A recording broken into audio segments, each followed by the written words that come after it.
Qu'ils soient porteurs de handicap ou non, tous les athlètes ont leur place au sein de la région Auvergne-Rhône-Alpes.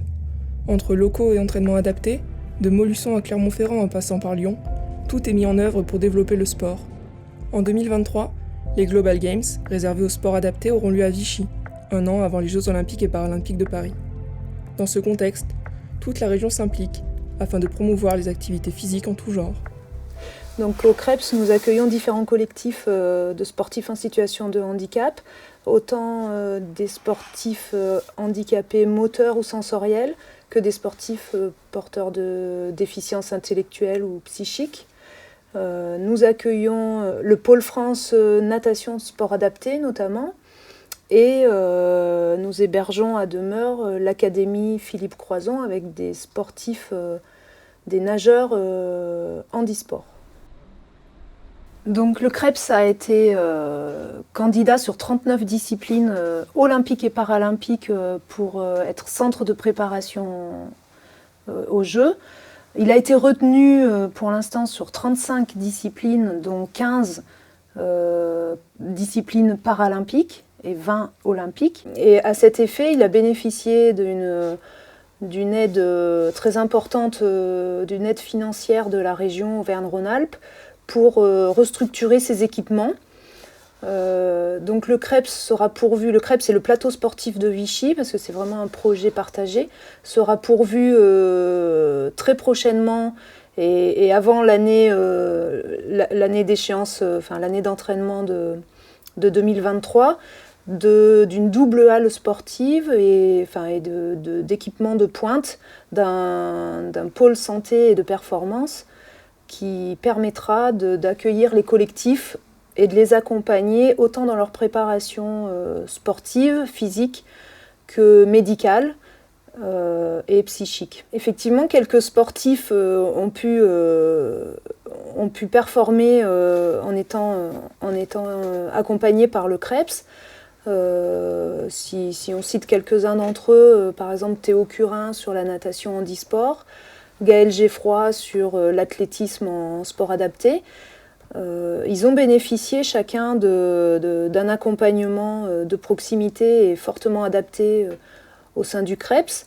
Le secret du CREPS pour l'accompagner de tels sportifs serait peut-être dans l'individualisation et l'adaptation, dans la réponse très, très particulière aux besoins de chaque sportif. Les besoins qui peuvent être en termes d'adaptation de l'entraînement, en termes d'accompagnement à la vie quotidienne, en termes de prévention des blessures, de suivi médical. Je m'appelle Gaël, j'ai 21 ans, j'habite sur Montluçon et mon but c'est de me qualifier sur 1500 mètres aux Jeux paralympiques.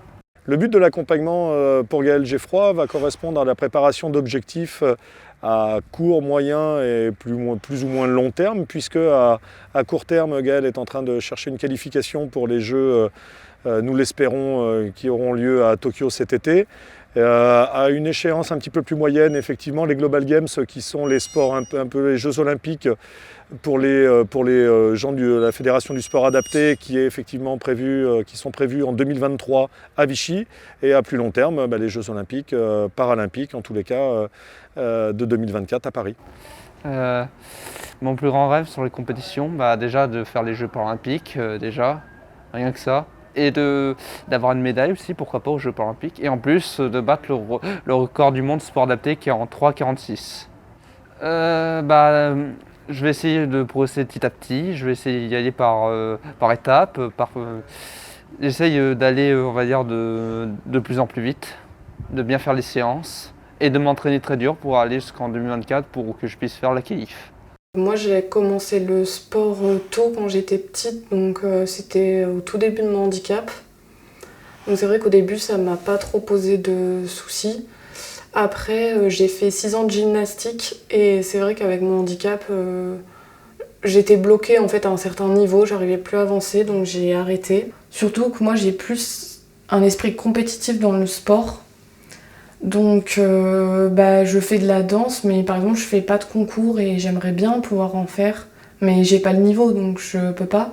Mais quand je faisais de la gym, j'ai toujours fait des compétitions et j'aimerais bien retrouver un sport dans lequel je pourrais faire des compétitions comme tout le monde. Mais c'est vrai que j'ai pas forcément trouvé et que, comme je vous ai dit, encore c'est pas très développé le handisport et du coup on sait pas trop vers qui s'orienter en fait. Et du coup oui, je pense que les JO paralympiques de Paris pourraient motiver et attirer les gens. Ça montrera franchement qu'on peut aller aussi, qu'on peut être pas loin de ceux qui sont dans la validité et on peut même être concurrencé avec ceux qui sont valides dans le sport. Du coup, ça permettra, on va dire, d'essayer de mieux comprendre le handicap, leurs difficultés et qu'est-ce qu'ils ont de particulier par ce que les autres n'ont pas. Parce que quand on a un handicap, pour moi, on a quelque chose de particulier que d'autres n'auront pas. Et je pense que oui, ça peut montrer aux personnes en situation de handicap que tout le monde peut pratiquer du sport et que après derrière il suffit juste qu'il y ait les moyens. Ça peut susciter les différents clubs aussi à mettre une branche handisport, l'inclusion des personnes en situation de handicap dans leur club du coup. Aujourd'hui, malheureusement, tels que sont organisés les Jeux olympiques et paralympiques, on n'est pas vraiment dans cette mixité et les Jeux olympiques sont distincts des Jeux paralympiques, distincts dans le temps, distincts dans les disciplines, dans les résultats, dans les classements. Et donc cette notion-là, nous, elle est présente à Vichy dans le sens où on accueille de façon équitable et avec les mêmes outils tous les publics. Néanmoins, si on parle du mouvement olympique, aujourd'hui, il n'a pas encore franchi le cap de proposer une pratique inclusive, c'est ce qu'on appelle l'inclusion. Donc je crois que la société a encore à évoluer sur ce point-là.